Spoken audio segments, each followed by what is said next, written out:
श्रीराम समर्थ. सद्गुरु श्री ब्रह्मचैतन्य गोंदवलेकर महाराज यांचे प्रवचन 1 जानेवारी. नाम हे परमात्मा स्वरूप आहे. नाम म्हणजे भगवंताचे नाव. साधन या दृष्टीने देवाच्या निरनिराळ्या नावात फरक नाही. नाम हा जीव आणि शिव यांच्यामधला दुवा आहे. नाम हे साधनही आहे आणि साध्यही आहे. नाम सगुण आहे आणि निर्गुणही आहे. नामाचा आरंभ सगुणात आहे तर शेवट निर्गुणात आहे. आरंभ सगुणात आहे असे म्हणण्याचे कारण हे की भगवंत मुळात जो निर्गुण निराकार आहे तो जेव्हा सगुणात आला तेव्हाच त्याला नामरूप लागले आणि सगुणरूप नाहीसे झाले तरी नाम शिल्लकच राहिले, म्हणून ते निर्गुणही आहे. तेव्हा सगुण आणि निर्गुण भक्तीला आधार नामाचाच आहे.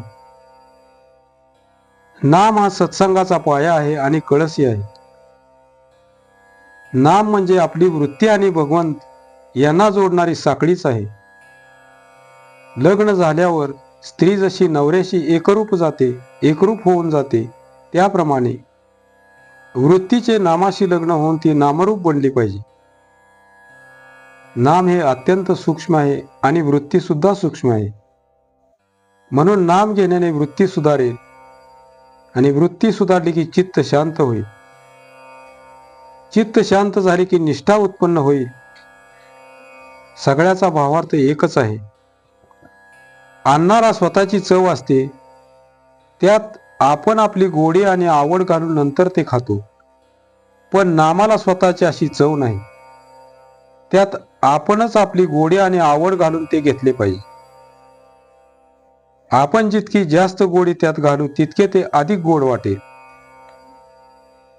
पंढरपूरला जायला पुष्कळ रस्ते आहेत, परंतु सर्वांना शेवटी वारीतून जाऊनच दर्शन घ्यावे लागते.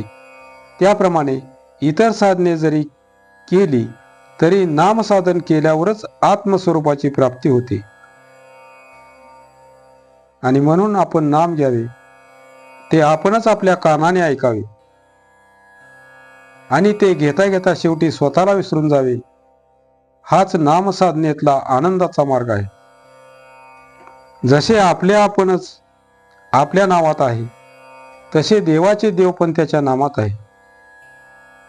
आपण आज जे नाम घेतो तेच नाम शेवटपर्यंत कायम राहते. परंतु देहबुद्धी जशी जशी कमी होत जाईल तसे तसे नाम अधिकाधिक व्यापक आणि अर्थगर्भ बनत जाते आणि शेवटी नाम हे परमात्मा स्वरूपच आहे असा अनुभव येतो. पाणी हे जसे शरीराचे जीवन आहे तसे नाम हे मनाचे जीवन बनले पाहिजे.